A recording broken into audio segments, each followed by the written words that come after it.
मुंहिंजो बेगुनाह हुआ जेको मुंहिंजे घरां वीचारो निंड मूं ठारे पुलिस वारा घर ते बीठा आहिनि उन तड़का पाॼनि इंसाफ़ खपे असां इंसाफ़ ॾियो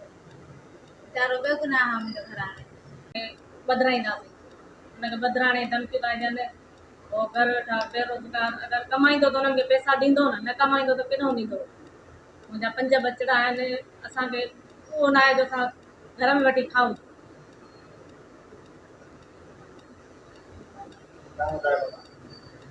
हिन मुंहिंजे भेणी में पैसा खयां होटल कढियो हिन मशहूरु अथव होटल ॾाढी माछी नाले सां पोइ हिन वरिता व्याज ते पैसा त होटल में सामान विझूं सुल्तान हाफ़िज़ सोलंकी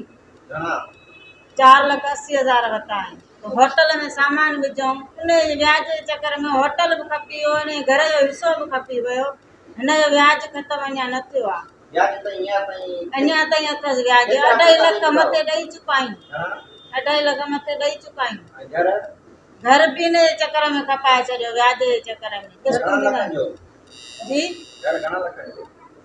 उहो हाणे उहे 4-5 लख हिसो आयसि उहो बि हिनखे ॾेई छॾियोसीं त बि हिन व्याज नथो ख़तमु थिए बराए महिरबानी इंसाफ़ कयो वञे शकील उंड बि गॾु अथसि ऐं इहो भई हाफ़िज़ सोलंकी सभु धमकाइनि था असां वटि वीडियो बि अथव प्रूफ अथव असां वटि ॾिसो पैसा ॾियो व्याज ॾियो न त तव्हांजे ॿारनि असांजे ॿारनि खे